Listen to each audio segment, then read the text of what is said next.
Garuda Kitchen World exclusive stainless steel సామాన్లు wholesale and retail Aziz plaza in Hyderabad. Tollywood నటుడు శివాజీ గురించి ప్రత్యేకంగా చెప్పాల్సిన అవసరం లేదు. హీరోగా, క్యారెక్టర్ ఆర్టిస్ట్ గా, కమెడియన్ గా, రాజకీయ నాయకుడిగా తనలోని విభిన్నమైన యాంగిల్స్ ని బయటపెట్టిన వ్యక్తి శివాజీ. తనదైన నటనతో మంచి గుర్తింపు సంపాదించుకున్న శివాజీ బిగ్ బాస్ సీజన్ 7 లో కంటెస్టెంట్ గా ఎంట్రీ ఇచ్చారు. బిగ్ బాస్ హౌస్ లో తనదైన ఆటతీరుతో ప్రేక్షకుల హృదయాల్లో చోటు సంపాదించుకున్న శివాజీ తన క్రేజ్ ను మరింత పెంచుకున్నారనే చెప్పవచ్చు.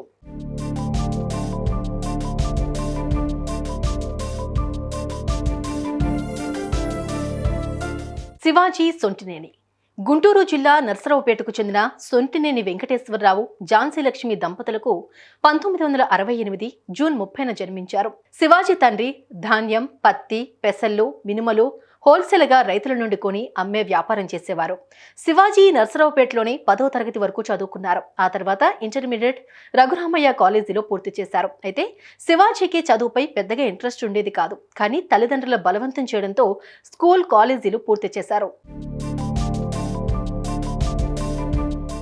అయితే శివాజీ ఇంటర్ చదువుతున్న సమయంలోనే తండ్రి చేస్తున్న వ్యాపారంలో చాలా నష్టాలు వచ్చాయి.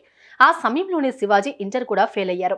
మళ్ళీ ఎగ్జామ్ ఫీజు కట్టి చదువుకుందామన్నా డబ్బులు లేని పరిస్థితి వారిది. ఆ సమయంలోనే హైదరాబాద్ లో ఉన్న శివాజీ అక్క దగ్గరికి వెళ్లి ఉద్యోగం చేస్తూ చదువుకోవాలని నిర్ణయించుకున్నారు శివాజీ. అలా వచ్చిన శివాజీ హైదరాబాద్ లోని జీడిమెట్లలో ఉంటూ ఓ కంపెనీలో చేరి చిన్న ఉద్యోగం కూడా చేశారు. ఆ ఉద్యోగం శివాజీకి నచ్చలేదు. కానీ చదువుకోవాలంటే చేతిలో డబ్బులుండాలన్న కారణంతో ఇబ్బంది పడుతూనే కొన్ని నెలల పాటు అదే కంపెనీలో పనిచేశారు. అయితే హైదరాబాద్లో శివాజీ ఏం చేస్తున్నాడో తెలుసుకోవడానికి శివాజీ తాతయ్య శివాజీ పనిచేస్తున్నటువంటి కంపెనీకి వచ్చి శివాజీ పడుతున్న కష్టాన్ని చూశాడు. నువ్వు డిగ్రీ పూర్తి చేసి నా దగ్గరికి రా, మంచి ఉద్యోగం ఇప్పిస్తా అని తాతయ్య చెప్పడంతో శివాజీ డిగ్రీ చదవడానికి గుంటూరు వెళ్లి డిగ్రీలో చేరారు. 1988లో రామారావు కాలేజీలో BA పూర్తి చేశారు. ఆ తర్వాత తండ్రి సలహా మేరకు MA లిటరేచర్లో చేరారు. కానీ అది అర్థం కాక MA ఫస్ట్ ఇయర్ ఫెయిల్ అయ్యారు. ఇక లాభం లేదనుకున్న శివాజీ డిగ్రీ సర్టిఫికేట్స్తో హైదరాబాద్ వచ్చారు. కానీ ఎవరూ ఉద్యోగం ఇవ్వలేదు.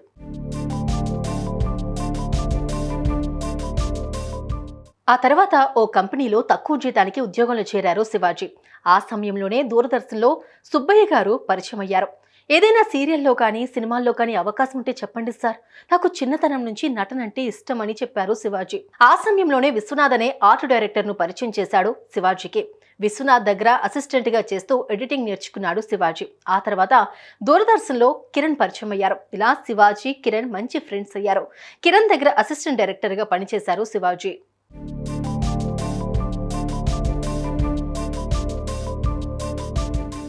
కొన్ని నెలల తర్వాత ప్రముఖ దర్శకుడు ఓ ఛానల్ పెడితే అందులో శివాజీ అసిస్టెంట్ ఎడిటర్గా చేరారు.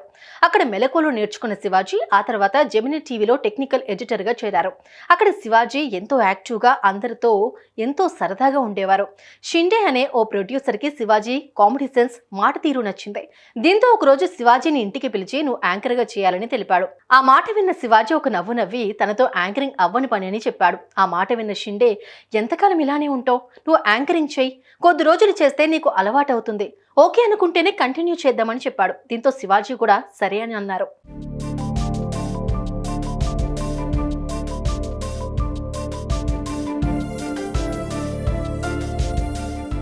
అయితే శివాజీ యాంకరింగ్ చేస్తున్న సమయంలోనే ఓ సీరియల్లో చిన్న రోల్లో నటించే అవకాశం వచ్చింది. ఆ తర్వాత తన ఫోటోలు, పూర్తి బయోడేటా తీసుకుని అవకాశాల కోసం ఆఫీసుల చుట్టూ తిరిగేవాడు శివాజీ.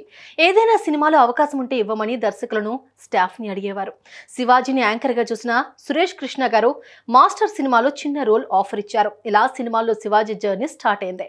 ఆ తర్వాత శివాజీకి YVS దర్శకత్వంలో శ్రీ సీతారాముల కళ్యాణం చూద్దాము రారండి అనే సినిమాలో ఆఫర్ వచ్చింది.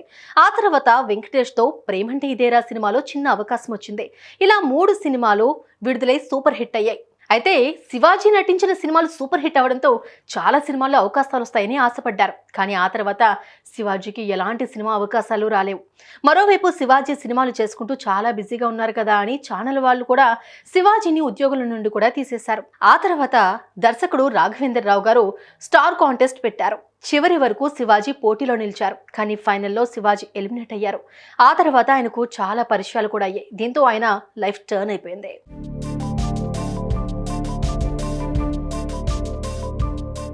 అంతేకాకుండా శివాజీకి వరుస సినిమా అవకాశాలు కూడా వచ్చాయి. బ్యాచులర్, ఫిలిం నగర్, బ్రహ్మచారులు సినిమాలు కూడా చేశారు. ఆ తర్వాత కళాశాల, యువరాజు, ప్రియమైన నీకు, లైలో కాలేజ్ సినిమాలో అవకాశాలు వచ్చాయి. పవన్ కళ్యాణ్ పక్కన ఖుషీ సినిమాలో కూడా నటించారు శివాజీ. ఆ తర్వాత చిరంజీవులు మూవీలో నటించారు. ఈ మూవీలో రవితేజ, బ్రహ్మాజీ, శివాజీ హీరోలుగా నటించారు. ఈ సినిమా శివాజీకి మంచి గుర్తింపు తెచ్చింది. ఆ తర్వాత శివరామరాజు సినిమాలో నటించారు. ఇక ఇంద్రా సినిమాలో గిరి పాత్రలో శివాజీ నెగిటివ్ రోల్లో అదరకొట్టారు. ఆ తర్వాత సందడే సందడి, అదృష్టం సినిమాలో అవకాశాలు వచ్చాయి.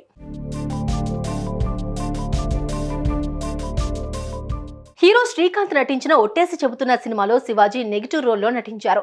ఈ సినిమాతో శివాజీ లైఫ్ మరోసారి టర్న్ అయిందని చెప్పవచ్చు. ఆ తర్వాత శ్రీరామచంద్రులు సినిమాలో రాజేంద్ర ప్రసాద్ తో పాటు ఆయన కూడా మరో హీరోగా నటించారు. 2003లో ఏవివి గారి దర్శకత్వంలో ఆడదంటే అదో టైపు మూవీలో కూడా నటించారు. ఆ తర్వాత వరుసగా సినిమాలు చేస్తూ ఫుల్ బిజీ అయ్యారు శివాజీ. స్నేహితుడు, ప్రియనేస్తమా, చంద్రవంశం, మనసుంటే చాలు, స్నేహితులు, ఇంద్రులు, సందడే Sandadi, Adrushtam, Ayudham, mister and missus Sailaja Krishnamurthy, Missamma ఇలా వరుస సినిమాలు చేశారు Shivaji.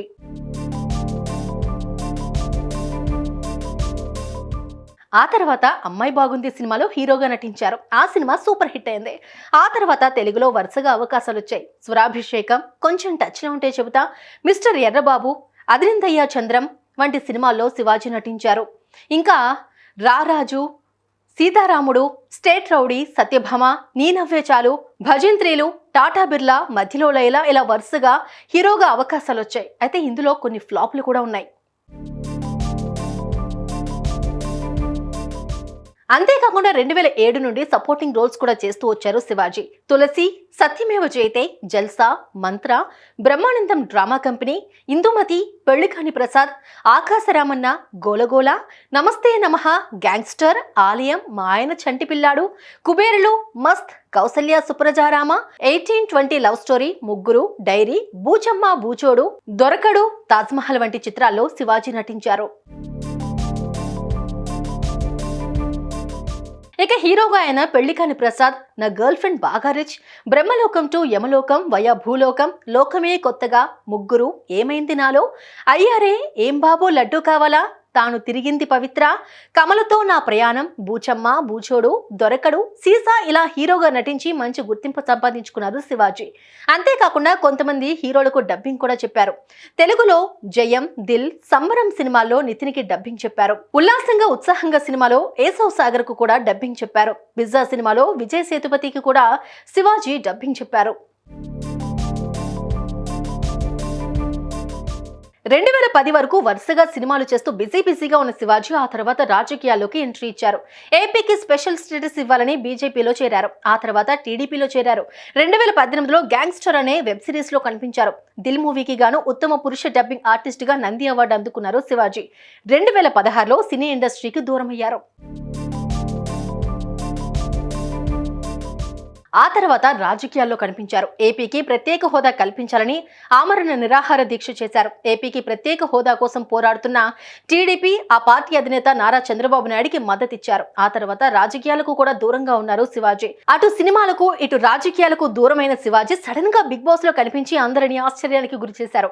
Big boss season 7లో contestant గా ఎంట్రీ ఇచ్చిన శివాజీ తనదైన ఆటతీరుతో ప్రేక్షకుల ఆదరాభిమానాలు సంపాదించుకున్నారు. బిగ్ బాస్ హౌస్ లో పెద్దన్నగా తోటి కంటెస్టెంట్స్ కి సపోర్ట్ గా నిలబడ్డారు. ఈ సీజన్ లో టాప్ 5 లో ఉన్న శివాజీ కెరీర్ పరంగా మరిన్ని విజయాలను సొంతం చేసుకోవాలని అభిమానులు సైతం కోరుకుంటున్నారు.